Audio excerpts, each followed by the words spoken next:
दोस्तों मेरे जैसे यूट्यूबर पिछले काफी वक्त से आप लोगों से अपील कर रहे हैं कि गोदी मीडिया देखना बंद कर दीजिए। अच्छी बात यह है कि हमारी अपील काम करती दिखाई दे रही है।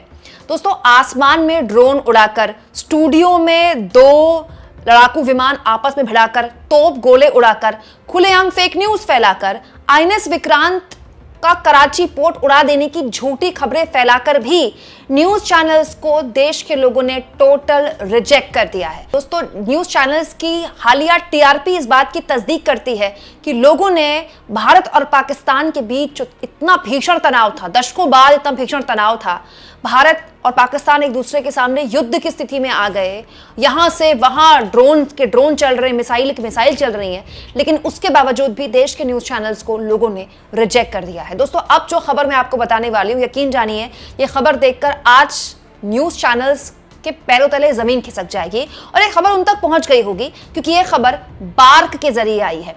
दोस्तों न्यूज चैनल्स में एक बहुत इंपॉर्टेंट चीज है टीआरपी। इस टीआरपी के लिए सब कुछ किया जाता है और दोस्तों इस टीआरपी के बिना कोई भी न्यूज चैनल कुछ भी नहीं है। ये जो टीआरपी की रेटिंग होती है ये हर थर्सडे आती है, इसलिए न्यूज रूम के अंदर थर्सडे का दिन बड़ा तनाव वाला होता है। ये टीआरपी कौन भेजता है? बार्क। दोस्तों बार्क इंडिया एक संस्था है, इसे कहा जाता है ब्रॉडकास्ट ऑडियंस रिसर्च काउंसिल। ये टीवी दर्शकों की हर हफ्ते की टीआरपी भेजता है न्यूज चैनल्स को। उसका जो हालिया आंकड़ा आया है, ताजा आंकड़ा, वो इस बात की तस्दीक करता है तब जब एक्चुअली में न्यूज चैनल्स की टीआरपी बहुत बढ़नी चाहिए थी, तब और गिर गई। दोस्तों आपको याद होगा सक्सेना ने ऑपरेशन सिंदूर किया 8 मई को। आईपीएल का मैच चल रहा था धर्मशाला में, लेकिन बीच में उस मैच को खत्म कर दिया गया। तब न्यूज चैनल्स के कई लोगों ने ये बात बोली न्यूज रूम में कि चलो आईपीएल खत्म हो गया, अब तो टीआरपी भर भर कर मिलेगी, लेकिन लोगों ने दोस्तों तब भी न्यूज चैनल्स देखना रिजेक्ट कर दिया। क्यों ये मैं कह रही हूं? ये बार्क का एक आंकड़ा बताता है जो कि दैनिक भास्कर ने छापा है। दोस्तों दैनिक भास्कर की इस रिपोर्ट के मुताबिक 7 से 8 मई को जब ऑपरेशन सिंदूर को अंजाम दे दिया गया था, तो भी ऑपरेशन सिंदूर की कवरेज जो न्यूज चैनल्स में चल रही थी उसे लोग कम देख रहे थे और आईपीएल का मैच ज्यादा देख रहे थे। देखिए इस खबर में लिखा है कि 8 मई को रात 8:30 से 9:30 के बीच स्टार स्पोर्ट्स हिंदी को कितने लोग देख रहे थे? प्रति मिनट औसत यहां पर बताया गया है 9,345 प्रति मिनट औसत, यानी कि AMA केवल एवरेज है, ठीक है। 9,345 किसको? स्टार स्पोर्ट्स को, आईपीएल के लिए।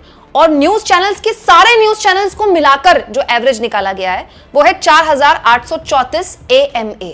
और तो और दोस्तों जब 8 तारीख को धर्मशाला में चल रहा मैच रद्द कर दिया गया बीच में, तो भी न्यूज चैनल्स की टीआरपी नहीं बढ़ी।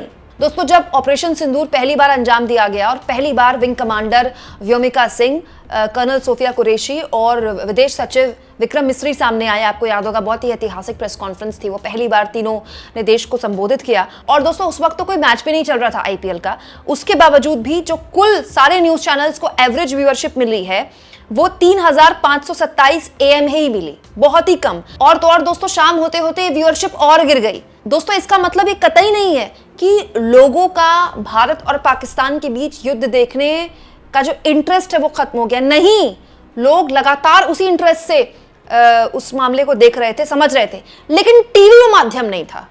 किसी ने डिजिटल के तरीके से देखा, किसी ने अखबारों के जरिए देखा होगा, लेकिन टीवी के जरिए नहीं पाई उन्होंने इंफॉर्मेशन।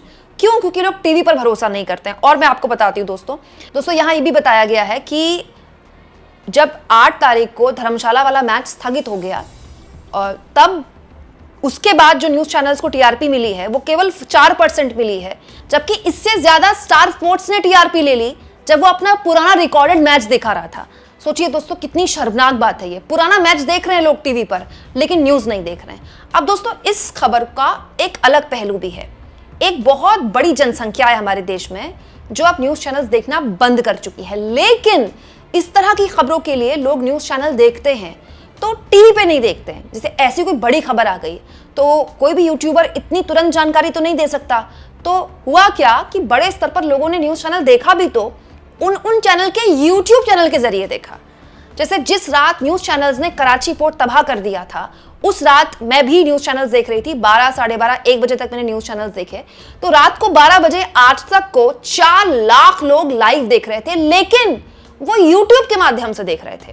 दोस्तों ये भी बहुत खतरनाक है न्यूज चैनल्स के लिए, क्योंकि मैं बार बार आपको बोलती हूँ देश में न्यूज चैनल चलाना एक सफेद हाथी जैसा है, बहुत ही खर्चीला काम है। सालाना जो खर्चा है न्यूज चैनल चलाने का करीब करीब 100 से 125 करोड़ का है। बहुत महंगा है न्यूज चैनल चलाना, सिर्फ सैलरीज नहीं, बड़े बड़े सर्वर रखने पड़ते हैं। लेकिन अगर आपके न्यूज चैनल की जानकारी लोग अब उनके यूट्यूब चैनल से देख रहे हैं, जैसे उसी चैनल के यूट्यूब चैनल से देख रहे हैं, तो ये तो बहुत नुकसान है आपका, क्योंकि खर्चे तो आपको सैटेलाइट टीवी के करने पड़ रहे हैं, लेकिन नतीजे आपको यूट्यूब चैनल वाले मिल रहे हैं। अब भाई यूट्यूब चैनल आज तक का उन्हें बहुत कमा कर दे सकता है, लेकिन क्या इतना कमा कर दे सकता है कि उसके जरिए आप सैटेलाइट टीवी चला लें? अब हुआ क्या दोस्तों, बहुत बड़े स्तर पर लोगों ने घरों में रख ली हैं स्मार्ट टीवीज।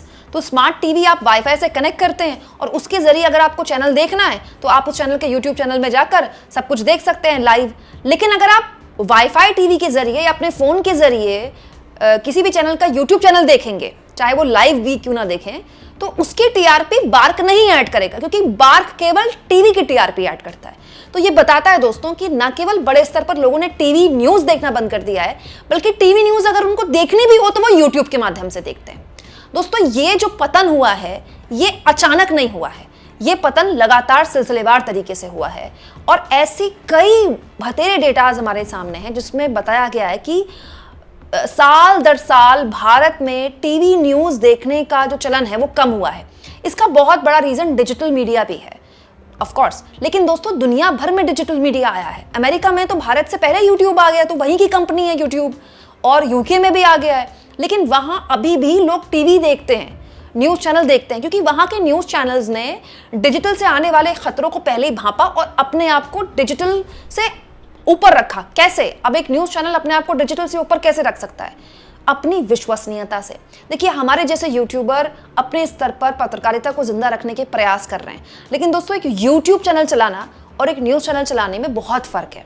हम कितने भी लोग अपने साथ जोड़ लें, एक न्यूज चैनल जैसी बड़ी टीम हमारे पास नहीं हो सकती, क्योंकि हम उतने बड़े खर्चे उठा ही नहीं सकते, क्योंकि हम उतना कमा ही नहीं सकते हैं। लेकिन न्यूज चैनल उतनी बड़ी टीम अफोर्ड कर सकते हैं। लेकिन प्रॉब्लम क्या हुई, न्यूज चैनल्स ने इतनी बड़ी टीम का कोई फायदा नहीं उठाया, खुलेआम फेक न्यूज फैलाई। और इसका सबसे ज्यादा नुकसान दोस्तों, सबसे ज्यादा न्यूज चैनल्स ने सबसे ज्यादा नुकसान इस युद्ध में फेक न्यूज फैलाकर जानते हैं किसका किया है? भारत का किया है। अब तक न्यूज चैनल्स इस देश के लोकतंत्र के लिए खतरा था, अब न्यूज चैनल्स इस देश के सम्मान के लिए खतरा पैदा हो गया है। दोस्तों न्यूज चैनल्स पर तो सरकार को एक्शन लेना चाहिए, क्योंकि पूरी दुनिया में हमारी न्यूज चैनल्स की बदनामी हो रही है। हंस रहे हैं लोग हमारी मीडिया पर, पाकिस्तान के लोग मीम बना रहे हैं हमारी मीडिया पर, मजाक उड़ा रहे हैं वो हमारे लोगों का। क्यों? क्योंकि इसकी वजह हमने उनको दी। अब लोग कहते हैं कि पाकिस्तान की मीडिया में भी झूठ चल रहा था, बिल्कुल चल रहा था। तो भाई आप में और उनमें फर्क है ना, वो तो है ही एक नंबर के झुट्टे। उनके हिसाब से तो उन्होंने आज तक सारे युद्ध भारत के खिलाफ जीते हैं, तो वो तो जीते ही झूठ में, वो तो पूरा का पूरा मुल्क ही एक डिलेमा में जीता है, डिल्यूजन में जीता है। लेकिन हम तो अलग देश है ना, हम एक झूठी खबर को किसी भी तरह से मीडिया का युद्ध कैसे मान सकते हैं? कितनी गलत बात है दोस्तों। हमारे देश की सेना, हमारे देश की सरकार प्रेस कॉन्फ्रेंस में बार बार कह रही थी, और जो कि सच भी है, कि हम आतंकवाद के शिकार हुए, हम पर आतंकी हमला हुआ, इसीलिए हमने उसका जवाब दिया। हम विक्टिम हैं, और सच्चाई है कि हम विक्टिम ही हैं, और आज से नहीं है, 30 सालों से हम पाकिस्तान प्रायोजित आतंकवाद के विक्टिम हैं। लेकिन भारत के न्यूज चैनल्स में खुलेआम इतने एग्रेसिव थंबनेल दिए गए, इतने एग्रेसिव कवरेज की गई, रक्षा विशेषज्ञों को बिठाकर, पूर्व जनरलों को बिठाकर, कि ऐसा लग रहा था जैसे भारत युद्ध कर रहा है, जबकि नहीं कर रहा है भारत युद्ध। भारत इसीलिए सीज फायर के लिए मान गया। क्यों? क्योंकि हम तो डे वन से क्लियर थे। दोस्तों भारत की सेना ने अपनी पहली प्रेस कॉन्फ्रेंस में क्लियर कर दिया था।